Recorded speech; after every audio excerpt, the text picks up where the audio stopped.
Hello and welcome to another episode of Success to Significance Story Time.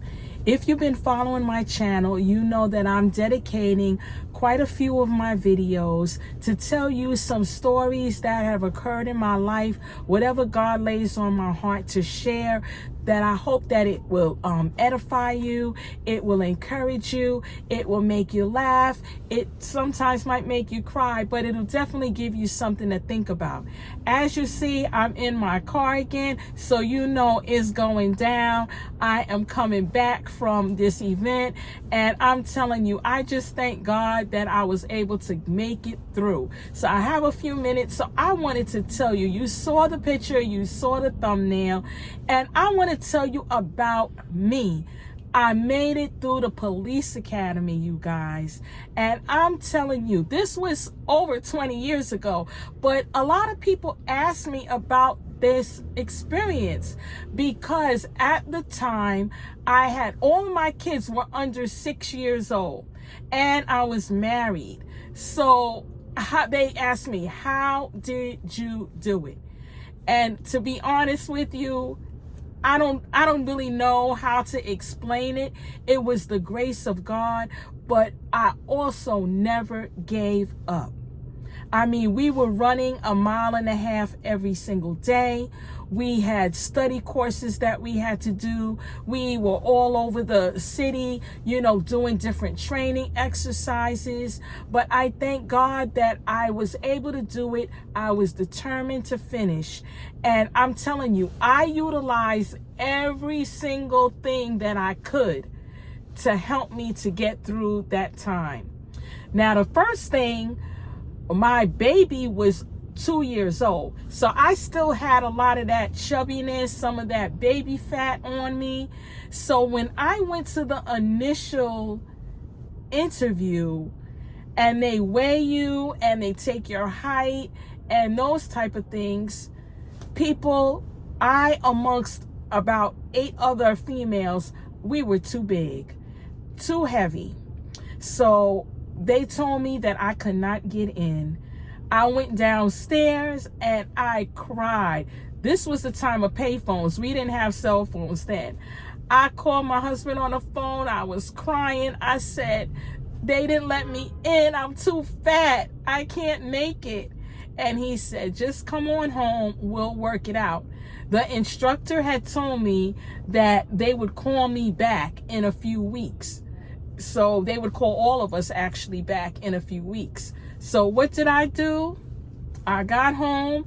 I had to wipe those tears because I didn't want the kids to see me crying.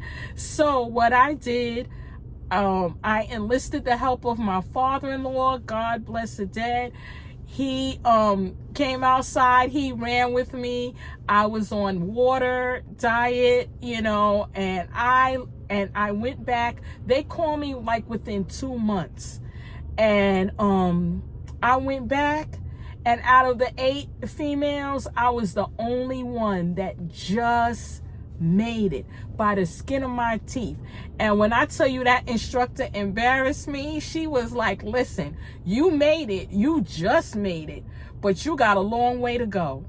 And let me tell you, because I was overweight. I wasn't obese. I was a little bit more than what I was supposed to be. So me drinking a lot of water and running every day. I mean, my father-in-law had me on a track. He had me behind the building. And then I enlisted my daughter, the baby. She would sit on my feet and I would do sit-ups. I did everything I could. And then once I got into the academy, running every day, oh my goodness. And then the coursework, I struggle with that, family, because it was a lot to take in.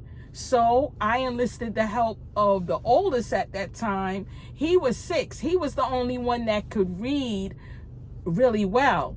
So I wrote all of the coursework on postcards, the index cards. So I would tell him to test me on it. So as I'm cooking or cleaning, I would say when he got home from school, because he was in the 2nd grade, I believe. And then he would say, I said, son, he would say, Ma, what is this? And then I would read verbatim what was on the card. And he said, yes. He would say, yes. So, I mean, he could read. I took it for his word, but it was crazy.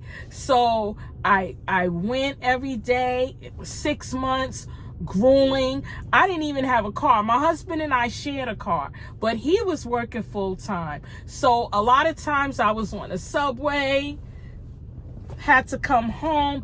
Thank God for my mom and my mother-in-law as well.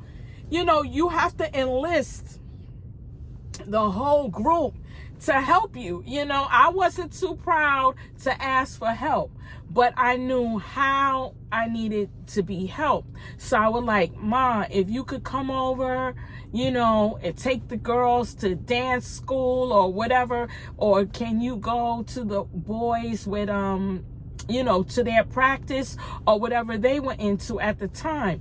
But I couldn't abuse that either, because they were still working. My mother-in-law and my mom was still working at the time.